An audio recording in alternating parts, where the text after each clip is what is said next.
Another season, another batch of outrageous predictions for Ohio State's season opener Saturday at Indiana. I'm Nathan Baird from cleveland.com along with Andrew Gillis. And Stephen Means, why don't you kick us off your first outrageous prediction for the 2023 season? So I'm going to start with a shameless plug. I wrote a story about Travion Henderson on the site. You should really read it. It's actually a very good story. And the reason I'm plugging it is because that's also going to be my outrageous prediction this week. Travion's only played against Indiana one time, and it was in 2021. He was injured in 22. He had 81 rushing yards on 9 carries, and he had a 14-yard touchdown catch as well. So that's 95 yards and 3 touchdowns. So I just decided to say, what if he plays a full game? Because nobody played a full game in 2021 because they were up by 40-plus points by halftime. So I think they're going to rely on the running game. I think they're going to rely on the running backs in general because you're breaking in a new starting quarterback. And Travion Henderson, the way they've talked about him, they might just lean on him a little bit. I think he might get the ball 20 times. And that's running the ball. And then I think he might get another 2 or 3 times in the passing game because of checkdowns. So I'm saying he is going to have 200 total yards and 4 total touchdowns. I'm not going to say how that splits up, but I would assume most of the yards are going to come on the ground unless he's, Alvin Kamara or something like that. But 200 total yards and 4 total touchdowns, both in, when that's going to come on the ground, it's going to come through there.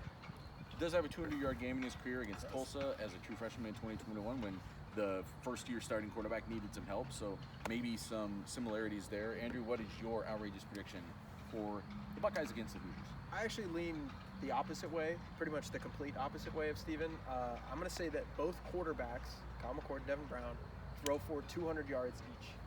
I think this is a game where, yes, you want to get the quarterbacks involved early. We kind of talked about that the other day, where how do you get them involved early? Do you, throw quick slants, screens, things like that to kind of let them settle in? Steven was kind of saying, do you go deep and just, hey, let it fly, don't worry about it, go let the receivers make plays. I think you're going to get a little bit of that. I do think you're going to get majority of kind of the underneath stuff, kind of let them settle in. But what have we heard from Ryan Day and everybody here? What have you heard about the quarterback battle? That you need to see them play more. It's a battle between 2 guys that has been so close. You've heard about this for weeks, that it has been such a tight battle. It's one guy's leading and then the other guy's leading. You want to see these guys play game action. So if Kyle McCord plays and he plays really well, okay, great. He's probably going to throw for 200 yards. And then if you go to Devin Brown later, when the game is already decided, you're not going to just say, you know what, we're going to put Devin Brown and we're just going to have him turn around and hand the ball. No, you want to get a look at him too. You want to get a look at both of these quarterbacks, and that doesn't mean you're going to put one of them in to turn around and hand the ball off 18 times. You want to see what these guys have throwing the ball. So I think they're going to have both quarterbacks in there. You're going to have scripted plays. I think you're going to see both quarterbacks in the first half. And I think both of these guys are going to throw for 200 yards because of that, just because you're going to want to look, and I think Ohio State staff is going to want to see one. I think it's a tough balance to strike sometimes between how much do you want to push that envelope, how much do you want to rely on the running game, because maybe that's what helps you win the game the most, how much, Ryan Day is kind of a gamesmanship kind of guy, like he doesn't like to rub people's faces in it, but you do want to get a look at both quarterbacks, so I think it's a reasonable thing to predict. I'm going on defense. I was counting today, I was trying to trace it back. We know Ohio State had no interceptions by a cornerback in 2022, none.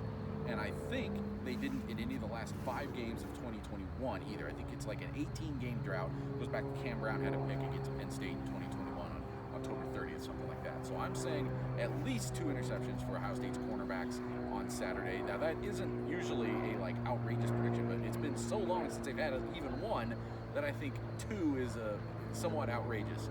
And I think IU has some pretty talented receivers.